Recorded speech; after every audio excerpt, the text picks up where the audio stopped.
तो आपको यूं कहिए ऐसे सवालों से आपको प्यार हो जाने वाला है। ठीक है। आपका मोबाइल का स्पीकर खराब है, क्यों भाई साहब? मेरे स्पीकर मोबाइल का स्पीकर क्यों खराब है? और आपको कैसे पता? चलो, तो बात करते हैं यहाँ पे। Sir, is content different in your paid batches then YouTube one? Definitely paid batches के जो कंटेंट है वो काफी गुना जो है वो डिफरेंट है। एक आधा चैप्टर से जो है, देखो क्या है कि जैसे मानिए हम बात करते हैं परसेंटेज की या प्रॉफिट लॉस की, तो ये तो टॉपिक है जिसमें हम बेस बनाते हैं। लेकिन जब आप पेड बैचेस में जाएंगे तो आपको अकेले, अगर मैं ज्योमेट्री के कंटेंट के बारे में बात करूं, तो वहां पर ज्योमेट्री के कम से कम आपको 15 शीटें मिलेंगी, कम से कम मिनिमम मैं कह रहा हूँ 20 भी शीटें हो सकती हैं, 25 भी शीटें हो सकती हैं, और हर शीट में कम से कम 20 पन्ने हैं। यानी आपको ज्योमेट्री के ही कम से कम 300-400 पन्ने की पूरी पीडीएफ मिल जाएगी। इसी तरीके से आपको अलजेब्रा में मिलेगा, इसी तरीके से आपको ट्रिगो में मिलेगा। तो जो भी आपकी फीस थी, जैसा कि मैंने आपको दिखाया था 699, उससे ज्यादा का तो आपको पीडीएफ ही मिल जाएगा। ज्यादा बातें मैं इसलिए नहीं करता क्योंकि आप किसी भी मेरे स्टूडेंट से चाहे टेलीग्राम पर पूछ लीजिए, चाहे यूट्यूब पर पूछ लीजिए, जो अभी ज्योमेट्री पढ़ रहे हैं या जो नए बैच के स्टूडेंट है, शेरशाह बैच के स्टूडेंट है, आप उनसे रिव्यू लीजिए, आपको खुद पता चल जाएगा कि वहां पर वो क्या पढ़ रहे हैं और कितना बेहतरीन कंटेंट पढ़ रहे हैं। मुझे कहने की कोई आवश्यकता नहीं है, यहाँ पर आप किसी भी बच्चे से रिव्यू ले सकते हैं। चलिए, तो आज के सवालों के बारे में जानते हैं। आज के सवालों का केस कैसा होता है? जैसे आपने क्वेश्चन अधिकतर देखा होगा कि किसी वस्तु को हमने कुछ लाभ पर बेचा, ठीक, और उसके बाद हमने उसके दाम को कम कर दिया और फिर हमने थोड़े से प्रॉफिट पर उसको बेचा। तो अब बताओ कि टोटल प्रॉफिट जो होगी वो कितनी होगी? टोटल जो प्रॉफिट होगी वो कितनी होगी? पलाश सुखदेव कहते हैं डेली क्लास लिया करो भाई, संडे को थोड़ा रेस्ट नहीं दोगे? चलो, तो सवाल देखो, आपके सामने एक छोटा सा क्वेश्चन है और सवाल आपके सामने क्या बोला गया है कि एक वस्तु को 12% के लाभ पर बेचा जाता है। यदि 10% कम में खरीदा गया होता और 5.7% पर ज्यादा बेचा गया होता तो 30% का लाभ होता। वस्तु का क्रय मूल्य ज्ञात करो। अब ये सवाल जो है, अब ये सवाल देखिए, तो इस सवाल को हल करने के कम से कम 2 या 3 तरीके हैं। आप जिससे सॉल्व करना चाहें आप उससे कर सकते हैं। आप अगर चाहें कि हम इसको रेशियो से सॉल्व करें तो रेशियो से हो सकता है। अगर आप इसको चाहें बेसिक से सॉल्व करने को तो बेसिक से कर सकते हैं। लेकिन जो सबसे महत्वपूर्ण इसमें जो कंसेप्ट होगा, जो सबसे बेहतर कंसेप्ट होगा, वो है यहाँ पर क्रॉस प्रोडक्ट। क्रॉस प्रोडक्ट को आप कैसे करेंगे वो देखिए। आप किसी वस्तु को 12% के प्रॉफिट पर बेचते हैं, यानी आप पहले बात इसका बेसिक समझ लीजिए कि आप इसको बेसिक से हल करेंगे तो कैसे करेंगे। आप बोलेंगे सर वस्तु 12% के लाभ पर बेची गई है, यानी अगर हम बात करें ये वस्तु का क्रय मूल्य है और ये वस्तु का विक्रय मूल्य है। अगर हम 100 रुपए के सामान को कितने के लाभ पर बेचते हैं? 12% के, तो वो कितने बिकेगा? तो 112 में बिकेगा। कितने में बिकेगा? तो 112 में बिकेगा। ठीक। उसके बाद बोला गया है अगर हम उसमें 10% कम खरीदते हैं, 100 में 10% की कमी, यानी हम उसको कितने में खरीदेंगे? 90 में खरीदेंगे। और फिर बोला गया है तब हमको जो प्रॉफिट होता है वो 30% का होता है। 90 का 10% कितना होता है? तो 90 का 10% 9 होता है, तो इसका 30% कितना होगा? यानी तब हम इसको बेचेंगे 117 रुपए में। 100 रुपए की वस्तु थी, पहले 112 में बेचते थे, अब 10% कम में खरीदा और 30% के लाभ पर बेच रहे हैं, यानी अब हम इसको 117 में बेच रहे हैं। तो सवाल में बोला गया है कि पहले से ये कितने रुपए ज्यादा में बिकेगा? तो सवाल में उसी का मान दिया गया है कि 5.75 रुपए ज्यादा में बिकेगा। ठीक है। अब यहाँ पर आप देखो तो ये कितने यूनिट का मान है? तो बोलेंगे सर 5 यूनिट का मान है। और क्या यही 5 यूनिट जो है सवाल में 5.75 के बराबर है? बताओ। पहले हम किसी वस्तु को 112 में बेचते थे, अब उस वस्तु को 117 में बेचते हैं, तो कितने रुपए ज्यादा में बेचते हैं?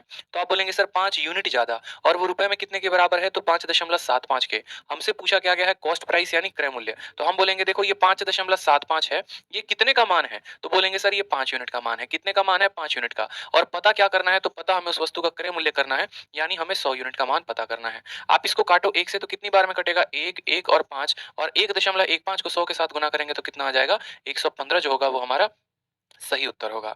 ठीक है। 115 जो होगा वो हमारा क्या हो जाएगा? सही उत्तर हो जाएगा। यानी 100 रुपए की वस्तु थी, उसको हमने 112 रुपए में बेचा, उसमें हमने 10% की कमी की यानी 90 रुपए, और फिर 90 रुपए की वस्तु को हमने 30% के लाभ पर बेचा, यानी 117 में बेचा। ठीक है। और सवाल में बोला गया पहले से कितना ज्यादा में आपने बेचा है? तो 5 रुपए ज्यादा में, 5 यूनिट ज्यादा में। तो ये जो रुपए का मान है ये 5 का मान है, हमें किसका मान बताना है? हमें 100 यूनिट का मान बताना है। बहुत अच्छे, आगे चलेंगे, ऐसे ही क्वेश्चंस को देखेंगे और फिर देखेंगे कि इनको हम क्रॉस प्रोडक्ट से भी कैसे कर पाएंगे। ठीक है। अभी जो है यहाँ पर सवालों को देखते चलिए। चलिए अगला सवाल देखिए। एक व्यक्ति जो है किसी वस्तु को 10% के लाभ पर बेचता है, ठीक। फिर उसके बाद बोला जाता है कि यदि उसको 10% के कम के दाम पर खरीदता है और 3 रुपए ज्यादा में बेचता है, 10% कम में खरीदता है और 3 रुपए ज्यादा में बेचता है, तो उसको जो लाभ होता है वो कितने का होता है? 25% का। ठीक है। 25% का। तो सवाल में बोला गया है कि बताओ क्रय मूल्य कितना होगा? तो आप बोलेंगे सर वस्तु की कीमत को कितना मान लीजिए? तो वस्तु की कीमत को 100 रुपया मान लीजिए। ठीक है। और तब हमें जो प्रॉफिट है वो कितने का है? तो 10% का प्रॉफिट है, यानी 100 रुपए की वस्तु को आप कितने बेच रहे हैं? तो 110 में बेच रहे हैं। ठीक है भाई। उसके बाद बोला गया यदि आप इसको 10% कम में खरीदते हो, 100 में 10% की कमी, यानी 100 में कितने में कमी? 10%, यानी कितने में खरीदोगे? अब 90 में खरीदोगे। और तब जो है प्रॉफिट आप कितने पे बेचोगे? बोला गया 3 रुपए ज्यादा में बेचते हो तो प्रॉफिट 25% का होता है। मुझे एक बात बताओ, 90 का 25% कितना होगा? किसी भी संख्या का 25% कितना होता है? तो उस संख्या का 1/4 यानी 90 का 1/4 ही तो उसका 25% होगा। 90 का आधा होता है 45 और आधे का आधा यानी 90 का 1/4 कितना हो जाएगा? तो 22.5 हो जाएगा। इसमें जब आप 22.5 जोड़ेंगे तो ये कितने के बराबर हो जाएगा? 112.5। तो क्या हम ऐसा कह सकते हैं वस्तु की कीमत जो 100 रुपए थी तो 10% के लाभ यानी 110 पे बिकता था। अब वस्तु की कीमत में 10% की कमी की गई है यानी 90 रुपए में खरीदा गया है तो 25% ज्यादा में यानी 112.5 में बिक रहा है। हमसे बोला गया है सवाल में कि कितने रुपए ज्यादा यानी यहाँ पर देखो तो कितने रुपए ज्यादा 3 रुपए ज्यादा। तो ये जो 3 रुपए हैं ये कितने के मान है? तो 110 में 112 की घटाओ तो बोलोगे सर ये 2.5 यूनिट का मान है। कितने का मान है? तो 2.5 यूनिट का मान है। और हमसे कितने का मान पूछा गया? हमसे 100 यूनिट का मान पूछा गया है तो 100 से हम गुना कर देंगे। जिसका मान होता है वो नीचे लिखते हैं और जितने का पता करना होता है उसको गुना करते हैं। यहाँ से दशमलव हटाओगे तो एक बार जीरो आ जाएगा। 25 से काटो तो 4 बार में 4 इंटू 3 12 कितना आ जाएगा? उत्तर हमारा 120 रुपए। ऑप्शन नंबर ए जो है वो करेक्ट आंसर है। बहुत बच्चे यहाँ पर ऑप्शन नंबर बी दे रहे हैं जो कि उनका उत्तर गलत है। ऑप्शन नंबर बी कैसे हो सकता है बताओ? है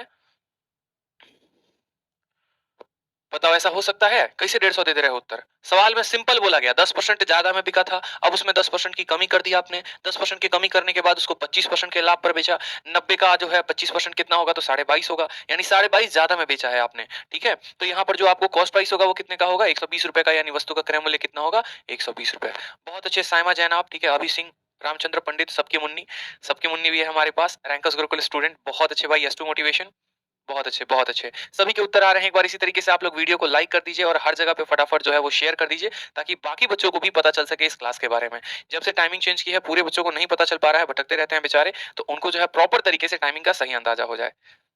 हाँ, जो हमारे ये जो है सोनसारी कहते हैं सर ये सब नहीं आता है एग्जाम में। सही बात कह रहे हैं सोनसारी जी। आप कह रहे हैं कि नहीं आता है पेपर में तो शायद आपने ये क्वेश्चन नहीं देखा कि ये क्वेश्चन आपका सीपीओ में आया हुआ है। ठीक है चलिए एक और क्वेश्चन आपको दिखाते हैं। हम तो इसे फालतू बैठे हुए हैं जो आपको आके क्वेश्चन करवा रहे हैं। अब ये सवाल देखिए तो आपके सीजीएल के मेंस में आया हुआ क्वेश्चन है। वो छोड़िए इस वाले सवाल को देख लीजिए जाकर मिलाइएगा तो इस बार के सीजीएल के मेंस 2019 में आया हुआ क्वेश्चन है। ठीक है बात करते हैं आपके प्री को तो छोड़िए। प्री में तो आता है ये सवाल, मेंस में भी आता है। ठीक है ये सब नहीं आता है एग्जाम में। गजब गजब के आदमी है भैया। किस ग्रह से आए हो ये बताओ पहले। कितना पेपर दिए हो जो पता है कि सब नहीं आता है? कितने पेपर का एक्सपीरियंस है? एगो पेपर दिए हो खाली एमटीएस दिए हो या जीडी दिए हो? कभी सीजल भी दे लिया करो, पता चल जाएगा कि पेपर में क्या आता है क्या नहीं आता है। बताओ हैं? पेपर जब दोगे जब 2-3 सवाल लगाओगे तब तो पता चलेगा। वही 4-5 सवाल में लगा रहे हो, गोता खेल रहे हो और तब सोचोगे कि पेपर में नहीं आता है। फिर तो हम फालतू आदमी हैं। बताओ है पीपीटी लाएंगे बनाएंगे क्वेश्चन करवाएंगे। अभी जो है ना बड़े होने की जरूरत है। अभी बड़ा हो जाओ थोड़ा सा। पेपर वेपर जब दोगे ना जाके 2-4 बैठोगे परीक्षा देने तब पता चलेगा कि सवाल आता है कि नहीं आता है। यही तो रीजन होती है कि 25 सवाल में सिर्फ 20 अटेम्प्ट कर पाते हो, 5 छूट जाते होंगे। अरे 200 में 200 का टारगेट रखो भाई। 50 तो 50 हर बच्चे के आ जाते हैं। समझ रहे हो? चलो आ जाओ सवाल में आ जाओ। अखिलेश यादव कहते हैं मेरे टेस्ट में आया था सर। बहुत अच्छी बात है। चलिए सवाल देखिए। बोला गया है कि किसी वस्तु को 20% के लाभ पर बेचा जाता है। अगर हम उसको 20 रुपए कम में खरीदे और 20 रुपए कम में बेचें तो हमको जो लाभ है वो 10% ज्यादा होगा। सवाल में बोला गया है क्रय मूल्य। अब देखो इस सवाल को जब भी ऐसा सवाल आए ना तो आपको इसको क्या करना है? क्रॉस प्रोडक्ट से बना लेना है। ठीक है बताओ आपको ऐसे क्या बना लेना है? क्रॉस प्रोडक्ट बना लेना है। एकदम क्रॉस प्रोडक्ट से आप इस सवाल को बना पाओगे और बड़े ही आसानी में बना पाओगे। एक बार मैं इसका बेसिक बता रहा हूं फिर आपको इसका क्रॉस प्रोडक्ट मेथड बताऊंगा जिसका आप थंबनेल में देख रहे हैं। ठीक है टाइटल जो तो बोला गया एक वस्तु को आप 20% के लाभ पर बेचते हैं यानी आपने 100 रुपए की वस्तु को कितने में बेचा है? तो 120 में बेचा है। कोई समस्या की बात? फिर आपसे बोला गया है 20 रुपए लेस में आपने इसको खरीदा है। आपने इसमें कमत कितनी की है? तो 20 रुपए की कमी की है और बेचने वक्त भी कितने की कमी की है? तो 20 रुपए की है। और अब आपको जो लाभ होता है वो 10% का ज्यादा होता है। देखो बेसिक से जाओगे तो कहानी खत्म हो जाएगी। कैसे खत्म हो जाएगी? आपको अपना क्रय मूल्य यानी आपको अपना सीपी 100x मानना पड़ेगा। तब आप उसको कितने में? तो 20% के लाभ पे यानी 120x में बेच रहे हो। अब इसमें 20 रुपए की कमी की है तो बोलोगे सर नया वाला जो सीपी होगा वो 100x माइनस 20 होगा। नया वाला एसपी जो होगा वो कितना होगा? 120x माइनस 20 होगा। ठीक है ये सीपी हो गया ये एसपी हो गया। और तब प्रॉफिट कितने का है? 10% ज्यादा है। पहले प्रॉफिट 20 था अब 10 ज्यादा है 30%। फिर इन दोनों का जो रेशियो होगा वो कितना होगा? इन दोनों का रेशियो 10:13 होगा क्योंकि 30% ज्यादा का प्रॉफिट है। इनको सॉल्व करोगे तो एक्स आएगा। ऐसी कहानी नहीं करनी परीक्षा में जाके। यही चीजें तो हमें बर्बाद करती हैं। पता ही नहीं होता कहां पर क्या अप्रोच लगाना है और जीवन हो जाता है तबाह। तो आज आप सीखेंगे बिल्कुल बहुत ही शानदार मेथड क्रॉस प्रोडक्ट और उससे आप ऐसे सवालों को लगा पाएंगे जहां पर आपके क्रय मूल्य में भी कमी की जाएगी और विक्रय मूल्य में भी। आप मुझे खुद बताओ मेरे भाई पहले कितने का लाभ होता था? तो 20% का। 20% का बट्टा कितना होता है? तो 20% का बट्टा 1/5 होता है। यानी बोलेंगे सर 5 रुपए के सामान को हम कितने में बेचते थे? तो 6 रुपए में बेचते थे। ठीक है। अब लाभ हमारा कितने का हो रहा है? तो आप बोलेंगे सर अब लाभ जो है 10% और ज़्यादा हो रहा है। पहले 20 हो रहा था, अब 10% और हो रहा है, यानी अब 30% का लाभ हो रहा है। 30% का बट्टा कितना होता है? तो 30% का बट्टा 3/10 होता है। तो आप बोलेंगे सर अब ₹10 के सामान को कितने में बेच रहे हैं? ₹13 में बेच रहे हैं। 5 के सामान को 6 में बेचते थे, 10 के सामान को 13 में बेचते हैं। ठीक है? अब हमसे यहाँ पर कॉमन सेंस की बात है, फिर उसके बाद क्या बोला गया है? फिर उसके बाद बोला गया है कि यदि मैंने सामान को ₹20 कम में खरीदा हो और ₹20 कम में बेचा भी हो। यानी यहाँ पर खरीद में कितने की कमी है? तो ₹20 की, और बिक्री में कितने की कमी है? ₹20 की। आपको ऐसे लिखना है और फिर उसके बाद आपको क्रॉस प्रोडक्ट लगा देना है। बहुत आसान। पहला 10% का फायदा था, दूसरा 30% का फायदा था। इसमें 20 की कमी की थी, इसमें 20 की कमी की थी।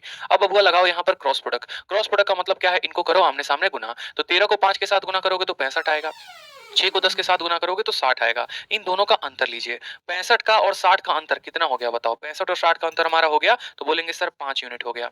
ठीक है? उसी तरीके से -20 को 10 के साथ गुना करोगे तो -100 आएगा, और -20 को जो है वो 13 के साथ गुना करोगे तो -260 आएगा।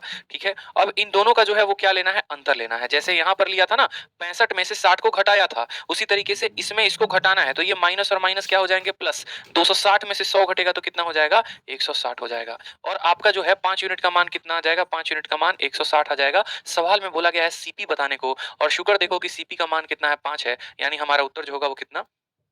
गड़बड़ी की क्या हमने? अच्छा, 1 मिनट यहाँ पर माफ़ करो। ये हमारा 200 है, 60 आ जाएगा ना? 20 को 10 के साथ गुना करोगे तो 200 आएगा, और 13 को इसके साथ करोगे तो 260 आ जाएगा। 260 आ जाएगा तो हमारा यहाँ पर 5 यूनिट का मान कितना आ जाएगा? तो 5 यूनिट का मान हमारा ₹60 आ जाएगा, और 5 का मान 60, यानी सीपी का जो मान होगा वो कितना होगा? 60 होगा। फिर से आपको सवाल बता देते हैं, फिर से देख लीजिए सवाल। बहुतों को नहीं समझ में आया होगा, थोड़ा-सा कम समझ में आया होगा, देख लो। होता क्या है सवाल में? पहली बार आपको लाभ कितने का है? आप सभी मेरे साथ चलिए, कोई दिक्कत की बात नहीं है। बोलेंगे सर पहली बार वो लाभ कमा रहा है कितने का? तो पहली बार लाभ 20% का कमा रहा है। 20% का बट्टा, यानी ₹5 के सामान को वो कितने में बेच रहा था? ₹6 में। उसके बाद उसने 10% और लाभ को बढ़ा दिया। 10% और बढ़ा दिया, यानी अब 30% कमाएगा, और 30% का बट्टा कितना होता है? 30% का बट्टा 10/13 होता है।